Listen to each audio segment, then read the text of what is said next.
Honorable Chairman, Sir, the Sarkaria Commission report is a highly fruitful report.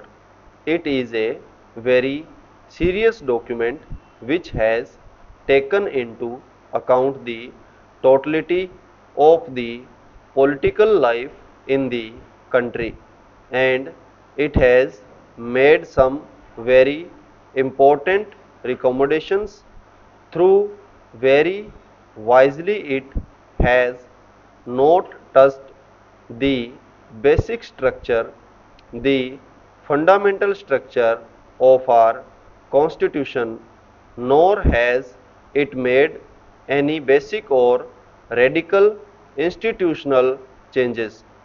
If we go through the report, we will find that the main thread which is running through the entire report is unity and integrity of the country.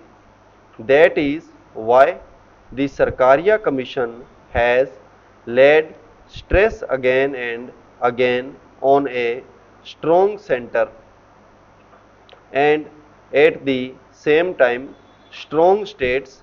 In fact, our founding fathers were very wise people when they were framing the constitution. They were foreseeing the events. They were very tall people and they knew what was going to happen. They could envisage and know, so they envisaged that it is a strong center and a strong state that was required, and there is no contradiction between the two. They must live in harmony, they must work in harmony. That is the spirit of our constitution. If at the time of framing of our constitution there was need for a strong center, there is more need for it today.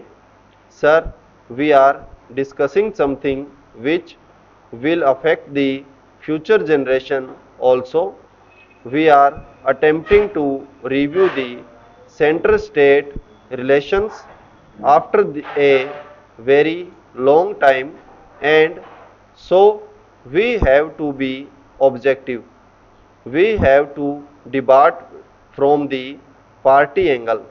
We have all to speak as true Indian in this august house, which is the upper house of Indian Parliament. I would say that we must have people of very high caliber. So, if an ex-minister, if a person of a very long experience, if a minister or if a very senior member of parliament is available, we should take advantage of his maturity. There should be no ban on appointing such a person as the governor. Many things have been said about president's rule. It has also been said that there has been abuse on this provision of imposing president's rule. As many as 9 governments were dismissed by the Janta government in 1977, and this was repeated in 1980. But the whole point is the president's rule has to be imposed if there is no stable government possible for cooling off time, and that has to be decided by the president on the report of the governor. But I do not agree with the Sarkaria Commission that the reasons given by the governor should be put down in the proclamation imposing president's rule in a particular state. This will be wrong. If you do that it will become justifiable, the courts will come into the picture and they will pass stay orders. They will go into the reasons, whether the reasons are correct or whether the reasons are justified or not. Therefore, I do not agree with this.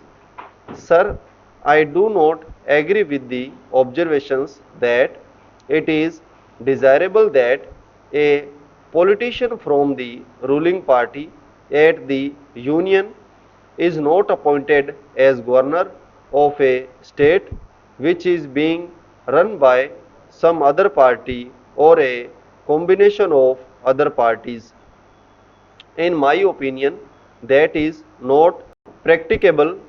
As I said that I do expect that when a person becomes a governor, then he forgets to which political party he belongs, and when he sits on the that high pedestal, he must take objective view of the situation.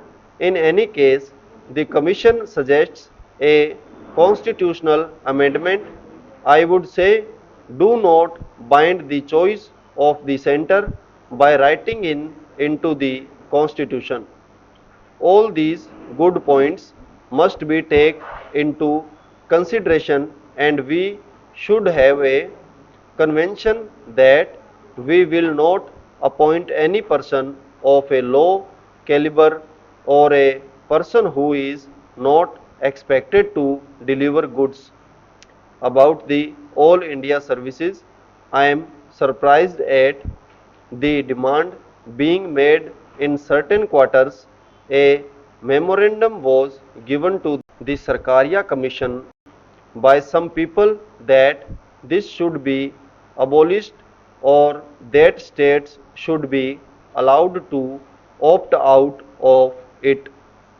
This will strike at the very root of the principle of unity and integrity of the country, and it is against national integration.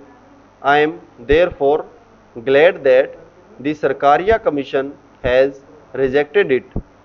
As far as All India Radio and Doordarshan are concerned, functional freedom is there. In regard to ordinances, there has been a lot of hue and cry about it. I would, in connection, invite the attention of the House to the findings of the Vadhva Commission. The Commission found that in Rihar, both the Janta and the Congress government were guilty of this for years. They went on promulgating ordinances and renewing them. In my opinion, ordinances should be re-promulgated or renewed by only in very exceptional circumstances. It is the responsibility of the state governments to quickly place the relevant bills before the legislatures. As a journalist, I have been covering legislatures for the last 40 years and found that in the past, only in very exceptional circumstances, ordinances were being issued, but now, unfortunately, it has become a matter of course, it has become a matter of routine. Ordinances are promulgated and they are again and again renewed. Their life is extended. If it is a mockery and misuse of the provisions of the Constitution, I am sure the Honorable Minister will look into this and will make it impossible for the state governments to do such a thing. Recourse should be taken to this only in emergencies and in very tight situations. This provision should not be misused so long as the Planning Commission is concerned, the demand for giving it autonomy or giving it an accelerated status, in my opinion, is meaningless. The Planning Commission has functioned very well until something ago, right from the days of Pandit Jawaharlal Nehru. Sir, at the end, I thank you. Stop.